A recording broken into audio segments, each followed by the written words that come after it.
Hello again, YouTube. It's Signing here with Hobbies of Matt once again, and today we are doing our middle of the month check-in thing. It's kind of a reading check-in, but I'm also just going to talk about other stuff that I've been doing as well. So yeah, let's get into it. In terms of reading, I haven't really been able to keep up as much as I would like with the schedule. I have 1, 2, 3, 4, 5, 6, 7, 8, 9 things out of 18 that I haven't really gotten to look at. So I'm about halfway through.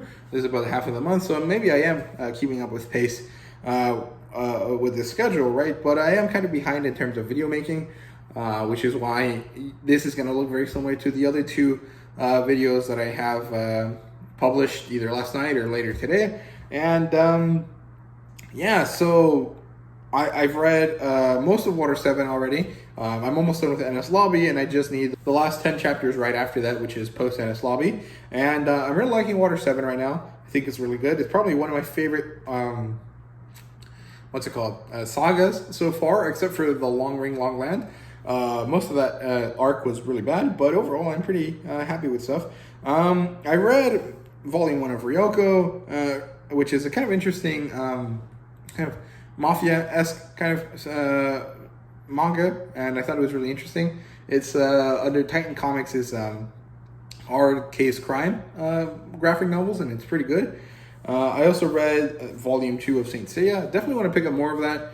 And I actually should have taken advantage of this sale Panini has right now to get more volumes, but I don't know. I noticed that Volume 4 was out of stock. And I don't know when it's going to come back in stock, so I'm probably just going to wait until I go to Mexico to physically buy them over there. But I mean, there's 22 volumes of that, and I'm going to take a long time to collect them, so I really am in no rush to do so. Other than that, I read the first volume of Worlds and Harem, which is pretty fun. I actually found that to be a very interesting kind of series. It kind of reminds me a lot of Why the Last Man, but of course, Why the Last Man is actually pretty sex neutral. There really isn't too much happening in terms of that. At least in the bit that I have read. But this one, of course, is a lot more kind of into that because it's an ecchi manga, and, you know, they have to have boobies everywhere. So that's kind of how that goes. I ended up reading Failure Frame Volume 1, which is also really, really interesting. I already did a review for it if you guys want to check that out. And, of course, I also read Dr. Stone, Source of the Petrification, that saga. And, man, Dr. Stone is great. I heard that it's coming to an end soon. And I do want to catch up before it does end, but I mean, I'm thinking about it, and maybe I should just let it end before reading the last two sagas and making those review videos. But I really love Dr. Stone. I'm really excited to see where it goes and how it ends, and I'm also really excited to see where Boichi goes from Dr. Stone. I would actually really like Boichi to continue to work on stuff not like Dr. Stone related, but rather in the similar vein to Dr. Stone. I would actually like to see him continue to be in Jump, but of course, Boichi really excels when it comes to seinen, because with seinen and a longer time period between each chapter release, he has a lot more time to draw, and of course that makes his drawings look even better. If you look at Origin or Sunken Rock or Wallman, and then you look at Dr. Stone, you get to see that, you know, his adult seinen titles, the art in them is like 2-3 times way better. And it's kind of crazy because his art in Dr. Stone is already amazing. But it is really, really good stuff. So, I don't know. I'm excited to see how that kind of goes. But I am mostly interested in seeing where Boichi moves on to after Dr. Stone. I also read Volume 3 of Mashle, which was great. Those volumes are just really, really awesome. I love how they look. And the story is pretty fun. That's up to chapter 26. That's about half of what I've already read before of Mashle last year. And I'm really excited to get Volume 4. I just love the colors on those covers. So, yeah. I also read Volume 1 of Furi-san is Scary, which was a really cutesy, kind of very wholesome, kind of slice of life rom-com. I thought it was really cute. I really liked it. I think this month I haven't really ended up reading too much rom-coms, but I feel like I have definitely bought a lot more comedy kind of stuff these past 2 months, and I'm pretty happy with that. So, yeah, that's it for the sort of manga stuff that I've been reading. Let me show you all of the comic books that I've been reading, or the comic book issues that I've been reading. Let's kind of do this. I can't see the covers, so I'm I'm gonna have to show you them and then talk about them. So here we go, Avengers 49. Oh no, sorry, this is Death of Doctor Strange Avengers, which is kind of interesting. This kind of Death of Doctor Strange event seems kind of weird to me because Doctor Strange is a huge character in the movies, and he's only been recently introduced. So I don't see why they would make a Death of Doctor Strange storyline in the comics if he's starting to be a good character in the movies.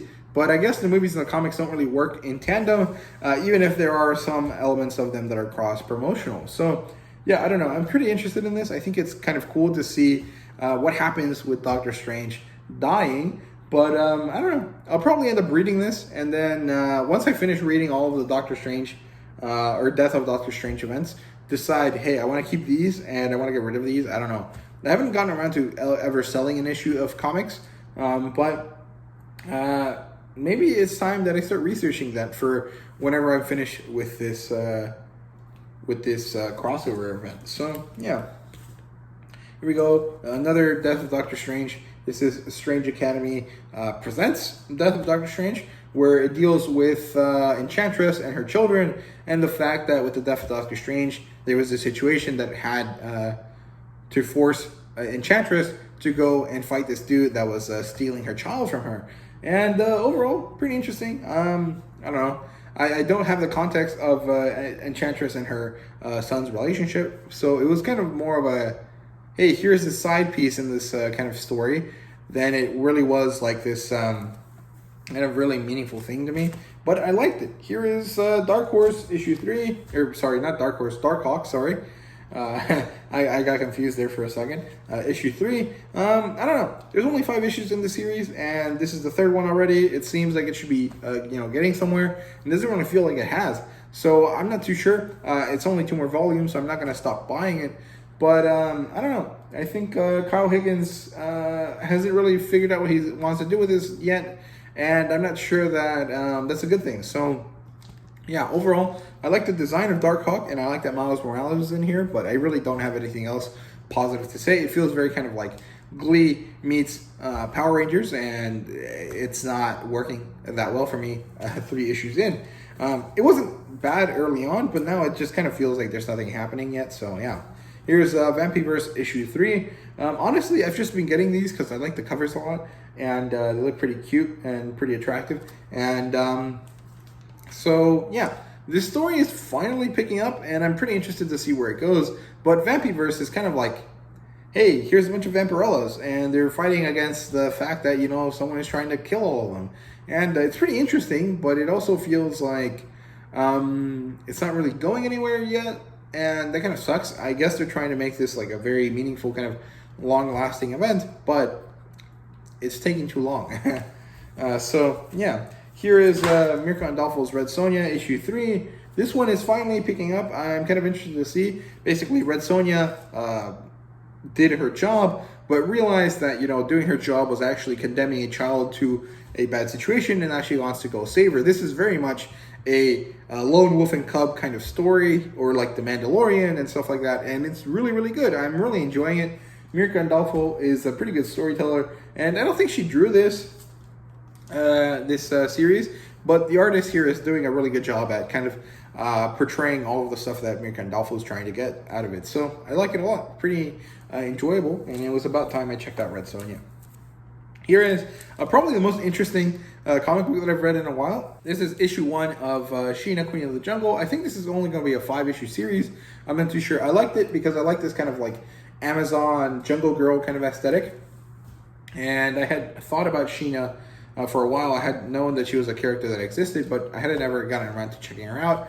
This new series came out, and I decided to give it a look, and it's actually really interesting. So Sheena is this woman that lives in the jungle in the Amazon, and then she gets kind of captured and asked to help them with a situation that occurred, and then there happens to be these crazy, like, powerful monster animals that she has to kind of deal with, and it was really interesting. I thought it was really cool. I liked the development of the kind of situation a lot, and I liked the character a lot as well. I thought she was really interesting, so yeah.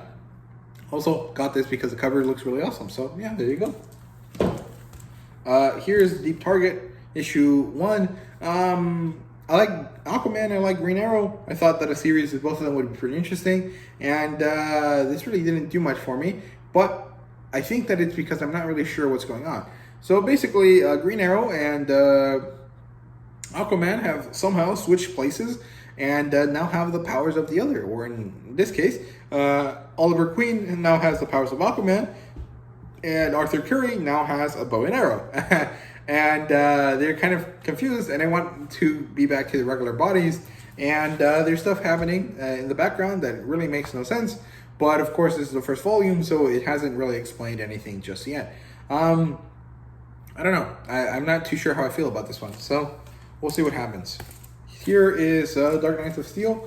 I just did a video about this. I don't know if you guys already saw it or if it's going to come out tonight, but yeah, pretty interesting. Tom Taylor is a pretty good pretty good artist and storyteller. He's mostly a storyteller, and this is a really good story. A very kind of interesting concept here of taking the mythos of superheroes and turning it into a medieval fantasy setting and story. And I really like it. I thought it was really, really good. So yeah. Here is Venom issue 1. I'm not gonna pick up more of this. I just really wanted to check this out because I thought it was interesting. But I realized that this is really dependent on you having knowledge of Donny Cates' run, and I have no knowledge about Donny Cates' run, so I don't have anything meaningful getting me into this story, so I'm just gonna not collect more of it. But it is kind of a shame because I like the art style, and I thought the story was actually pretty interesting, but because I don't have that context, I feel like it's not good enough. I feel like I'm missing stuff, and so I'm gonna have to put this aside for a while. Here is Titans United 3. We finally get to see more stuff happening. Red Hood is fighting this crazy chick called Vic, and Superboy, Connor Kent is stuck in space with Starfire's evil sister, Black Star, and stuff is happening, and I'm pretty excited where this is going. I like it a lot. I really like Raven in this series. I think she's very, very fun and very cool. And here is The Amazing Spider-Man 78. This is the 4th chapter in the Beyond series, or arc, whatever it's called, and Ben Reilly Spider-Man is fighting Morbius, and that's basically all that happens in this issue. So yeah, that's all I've been reading. Other than that, I haven't really been watching television. I haven't really had time or energy to do that, but I did go watch Eternals, which is a pretty interesting movie. I actually really liked it. I thought it was really cool, but I liked it because of the world building and the lore that it brings into the MCU. I don't really think that the plot of the story was really all that interesting, but the characters and the lore was really, really good. It was some of my favorite stuff so far in the MCU. I thought it was really cool. I liked all of the characters. I liked the character design. The way they looked was really badass, very striking, very interesting. The way their powers worked was really awesome. Makari specifically had badass visual effects for her speedsterness. I thought it was really awesome. I really liked that sonic boom that would kind of accompany every time she stopped running, which I think is something that is negated a lot by other speedsters. They never kind of get to that point where they like stop and there's a sonic boom, which is kind of interesting. You would assume that that would happen, but I don't know. It's very interesting. I liked it a lot. I thought it was really cool. The kind of just crazy amount of like world and galaxy-wide lore that the story brought in was really awesome. The amount of history that all of these characters have is really cool. And the introduction of the Dark Knight was pretty interesting with the ebony blade. That was really cool. But overall, I don't know. The story of the movie was kind of like middle of the road. It was a little bit better than average. But the last kind of third of the movie kind of felt a little bit rushed. Like this deviant, who was supposed to be Crow, just shows up out of nowhere. And he was like a monster, and then he becomes like a humanoid. And then he just gets sliced to pieces immediately. And I thought it was kind of lame. And then there's kind of like the ending was really good, but there was kind of this kind of clunky aspect here where things didn't really make too much sense. And there was kind of this situation where some things that should have probably been explained weren't explained. And not that I want every movie to tell me exactly every detail that happens in it either, but there were some things that kind of felt like they were missing some context clues, which is either because I missed a part by not paying attention, or because this movie wasn't really telling me anything.